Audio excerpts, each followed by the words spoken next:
ಪ್ರೇಮವೆಂಬುದು ಅರೇಬಿಯಾದ ಮೃಗಚಲವೇ ಜಗಕ್ಕೆ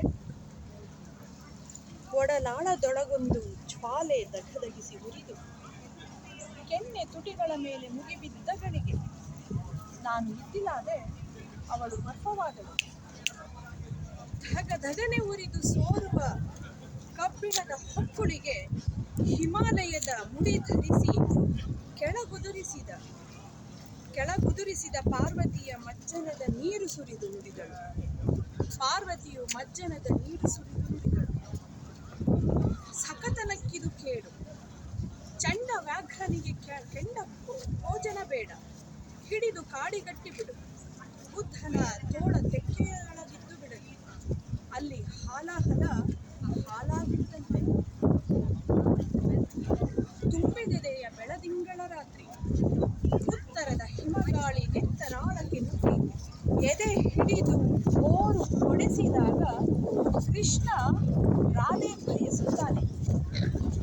ಕುಣಿದು ಬೆವರಬೇಕು, ಕೊಳಲೂದಿ ನರಿಯಬೇಕು, ಸಂತಸದ ತುತ್ತ ತುದಿ ಯುದ್ಧ ಪರ್ವವೇ ಇರಬೇಕು. ಥಟ್ಟನೆದ್ದು ಹಸ್ತಿನಾವತಿಗೇಕೆ ಬಂದ? ಕೊಳಲ ಕಸಿದವನು ಯಾರು? ಕೊಲ್ಲು ಚಕ್ರವ ಅರೆದು ಸಾಣೆ ಮಾಡಿದವರಾರು? ಕಣ್ಣ ಮುಂದೆಯೇ ಮಡಿದ ಹೆಗಲ ಕೂಸುಗಳು, ಹಣೆ ಒತ್ತಿ ನಮಿಸಿದ ಹಿರಿಯ ಜೀವಗಳು, ತೆಕ್ಕೆ ಬಿದ್ದು ನಲಿದ ಎಳೆಕಾರರು, ಹೊಳೆದು ಕರಿನೀರ ತೊರೆಯದಾಗ ಹೊಳೆಬದಿಯ ಹೊಂಗೆ ಸಾಲಿನ ಕೆಳಗೆ ರಾತ್ರಿ ತೊಡೆ ಮೇಲೆ ಮಲಗಿ ಪಡೆದ ಮುತ್ತುಗಳು ನೆನಪಾಗಿ ಎದೆಗೆ ಮುತ್ತುಗಳು ಹೂಬಿದ್ದವು. ಕಲಿಯುಗದ ಕೃಷ್ಣ ಈಗ ವಟವಟ ಮಧ್ಯಾಹ್ನ, ಕುಣಿಬಿಸಿದ ಕಣ್ಣಿಗೆ ರಾಧೆಯ ತಂಗಾಳಿ ಬೇಕು. ಆದರೇನು ಮಾಡುವುದು?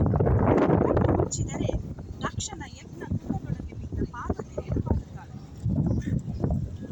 ಹದ್ದು ಹಾರುತ್ತಿದೆ ಮೇಲೆ, ಬೇಟೆಗಾರನ ಬಾಣ ಹೊಂಚು ಹಾಕುತ್ತಿದೆ. ವಿಜಯದಶಮಿಯ ಹಿಂದೆ ಅಗಣಿತ ಕಣ್ಣುಗಳು, ನೆತ್ತರವು ಕಂಬನಿಯು ಎಣಿಸಿಕೊಳ್ಳಿ. ಸಖನೆ ಆತ್ಮಸಖನೆ, ದೇವ ಸುರೆ ಎರೆದು ಮಜ್ಜನ ಮಾಡಿಸಿದೆ ಎಲ್ಲ ಸರಿ. ಮತ್ತೆ ತುಟಿ ಕಟಿಗಳ ಕೇಳಬೇಡ, ಕಠೋರ ವ್ರತ ಹೊತ್ತ ಜಾಹ್ನವಿ ನಾನು, ಗಾಂಧಾರಿಯ ಶಾಪ ಕೃಷ್ಣನ ಎದೆ ಮೇಲೆ ಬಿದ್ದಂತಾಯಿತು. ಮತ್ತೆ ಕಟಿತುಟಿಗಳ ಕೇಳಬೇಡ, ಕಠೋರ ವ್ರತ ಹೊತ್ತ ಜಾಹ್ನವಿ ನಾನು, ಗಾಂಧಾರಿಯ ಶಾಪ ಕೃಷ್ಣನ ಎದೆ ಮೇಲೆ ಬಿದ್ದಂತಾಯಿತು. ಕಣ್ಣು ಮುಚ್ಚಿದರೆ ಮರಳುರಿದು ತಿನ್ನುವ ಪಾಲೆಸ್ತೇನಿನ ಕೃಷ್ಣ ರಾಧೆಯರ ಗಂಧರ್ವ ಶವಗಳು. ಕಣ್ಣು ಮುಚ್ಚಿದರೆ ಮರಳುರಿದು ತಿನ್ನುವ ಪ್ಯಾಲೆಸ್ತೇನಿನ ಕೃಷ್ಣ ರಾಧೆಯರ ಗಂಧರ್ವ ಶವಗಳು.